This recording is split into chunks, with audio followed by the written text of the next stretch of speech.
Muy buenas con todos, estimada familia SOCIMEP. Mi nombre es Renato Serrano Moreno, soy estudiante de medicina de la Universidad Perón Unión y actualmente subdirector CPC SOCIMEP y vicepresidente de la Asociación UPU. Ahí les dejo mi correo y mi número de teléfono para que me puedan contactar por cualquier duda con respecto al tema. Bueno, el día de hoy vamos a ver el tema que vendría a ser el sistema del complemento. Primero de todo hay que tener la definición y dónde se produce este complemento. ¿Qué es el complemento? Sabemos que en el suelo existen dos agentes antibacterianos principales. Uno de ellos son los anticuerpos y el segundo, también importante, son las proteínas del complemento, del cual vamos a hablar hoy. Estas proteínas del complemento se denominan complemento porque complementan a los anticuerpos. Dicho complemento es producido en dos sitios principales. Bueno, principalmente en el hígado, ¿sí? Y también se puede producir a nivel local, por ejemplo, en los macrófagos.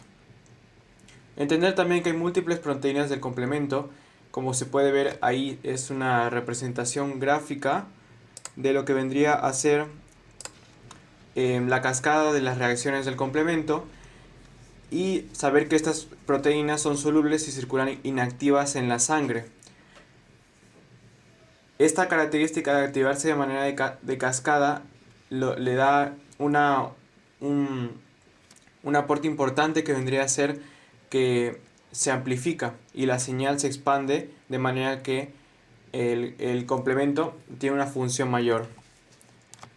Con respecto a la terminología del complemento, encontramos que tenemos diferentes tipos de moléculas que van a intervenir en el complemento y cada una va a denominarse de una manera diferente. Por ejemplo, las moléculas precursoras se van a denominar las moléculas que pertenecen a la vía clásica y común, ambas con C, van a ser la van a ser denominadas por una C mayúscula y un número para diferenciar a las proteínas de estos complementos. Después, para la vía alterna vamos a tener que se representa con una letra B. Bueno, todo esto lo vamos a ver un poco más adelante, más a detalle, pero son conceptos generales. Y los fragmentos de las proteínas. ¿A qué me refiero con esto? Por ejemplo, el C2 es una proteína, es una proteína la cual puede ser dividida en dos fragmentos, en C2A y en C2B. Los componentes inactivados se expresan con la letra I, por ejemplo, IC3B, C3B inactivado, ¿no? El estado activo, vamos a tener que este se presenta cuando hay una barra sobre el símbolo del complemento, ¿sí? O sea, que hay una barra va a significar que ese complejo tiene una función. Tiene una función. Ya. Las vías del complemento así en general son cuatro. La vía clásica, la vía de lectina o unión a manano, la vía alterna y la vía común. Las tres primeras van a confluir en lo que vendría a ser la vía común. ¿Sí? Destacar también que la vía clásica es dependiente de anticuerpos, por tanto pertenece al sistema inmunitario adaptativo, mientras que estas dos son independientes de anticuerpos, se activan de manera independiente de los anticuerpos de manera que se encuentran dentro del sistema inmunitario innato. ¿Por qué es importante esto? Porque esto nos lleva a pensar que el sistema del complemento pertenece tanto al sistema adaptativo como al sistema innato. Para empezar a explicar la vía clásica, tenemos que la vía clásica, como había comentado, el complemento circula libre en el plasma, pero inactivo, ¿no? Entonces se tiene que activar. En la vía clásica es activado por inmunoglobulinas, tanto la inmunoglobulina M y la inmunoglobulina G. Como pueden ver aquí, dice, el C1Q no se une a anticuerpos libres. ¿Cómo se va a dar este proceso?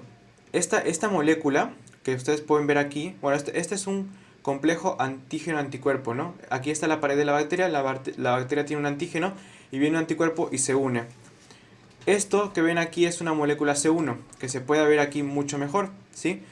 Y como pueden ver el C1 tiene subunidades, C1Q, que es esta muy grande, C1R y C1S. Es fácil de recordar porque es QRS, ¿no? Va en orden alfabético. Después tenemos, ¿y cómo va a comenzar todo este proceso de la vía clásica? Tenemos que el anticuerpo se va a unir, ¿no? Y el C1 se va a unir al anticuerpo. Al unirse al anticuerpo, el C1Q va a activar al C1R y el C1R va a activar al C1S, ¿sí? De manera que todo este complejo finalmente va a tener una acción proteolítica, que lo que va a hacer es escindir a la molécula S4 y la molécula S2, liberando dos subunidades, C4A, C4B, en el caso del C4, y en C2, C2A y C2B.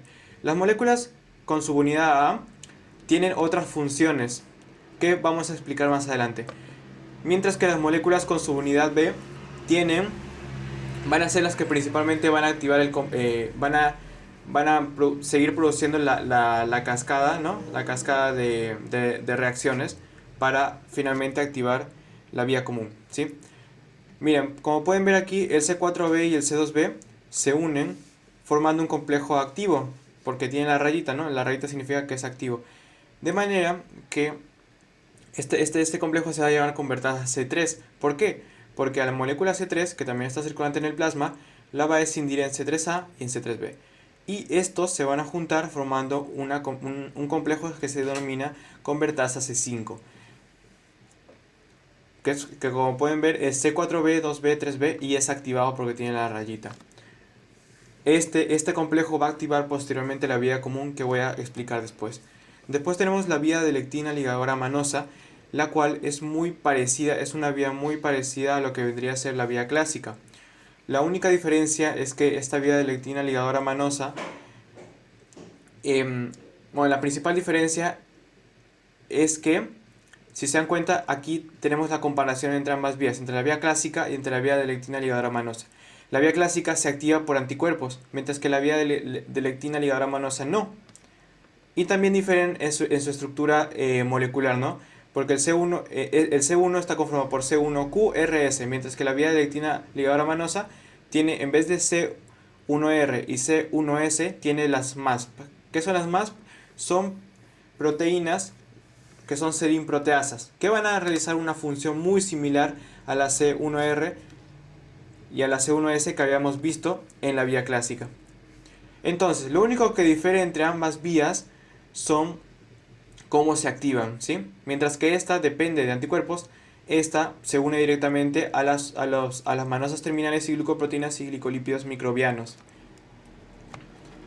Por último después tenemos la vía alternativa, la cual depende, vamos a comenzar aquí, ¿sí? La vía alternativa depende del C3B producido en la vía clásica. Como recordarán, aquí se producía el C3B y ese C3B va a llegar y se va a unir a un factor B. Este factor B al unirse se forma un complejo C3BB. Este complejo C3BB es el sustrato de una proteína que se llama factor D, el cual va a escindir al factor B en BA y BB, ¿no? De manera que se crea un complejo C3BBB.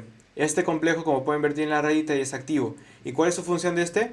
Es la de escindir el C3 en C3A y en C3B.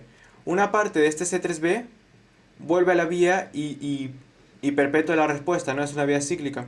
Mientras que otra parte del C3B, ¿qué hace? Se une a este y forma la convertasa C5, que es C3B, BB, 3B, ¿no? O sea, tiene dos moléculas de C3B, ¿sí? Y esta es la convertasa C5 de la vía alterna.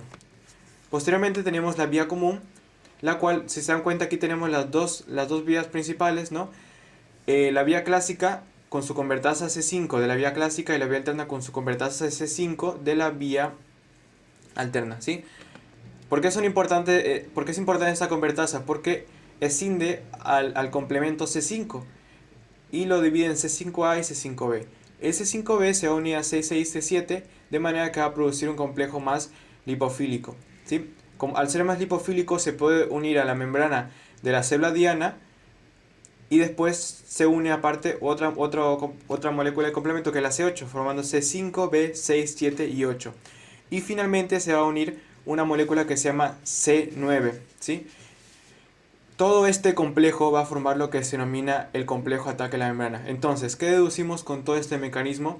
Que todas las vías tienen un objetivo común, activar el complejo ataque a membrana, ¿sí? Como pueden ver aquí, todo este complejo se ve presentado en esta imagen, ¿sí? ¿Qué hace? El C9, como pueden ver, dice, se polimeriza y forma un poro, como se puede ver en esta imagen. El C9 forma un poro, ¿no? ¿Y por qué es importante este poro? Porque este poro va a permitir, va a ocasionar lo que se denomina una lisis osmótica. ¿A qué se refiere esto? Que va a dejar entrar los iones, principalmente el sodio, de manera que el sodio al entrar va, como el sodio atrae el agua y entra a la célula, se hincha la célula y la célula muere. Pero ustedes se preguntarán, ¿cómo se regula este proceso en el organismo? Hay muchos factores que regulan el complemento, pero uno de los principales es este, el CD59. Cuando se une el complejo C5B8 y el C9, ¿no? El CD59, ¿qué hace? Lo inhibe y lo inactiva, ¿sí? De manera que no se active en nuestras células.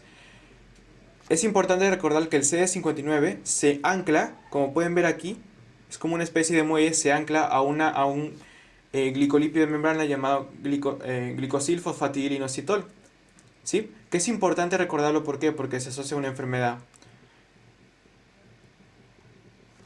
Ya. Esta es la representación gráfica de lo que ocurre a nivel molecular. Este es un eritrocito que ha sido atacado por complejos de ataque a membrana, que no es normal porque no debería suceder. Esta es una Escherichia coli, ¿sí? Normal, y esta es una Escherichia coli posterior a haber sido atacada por los complejos de ataque a membrana, ¿no? Se puede ver cómo se abulta y se hincha, ¿no? Por el proceso de lisis osmótica.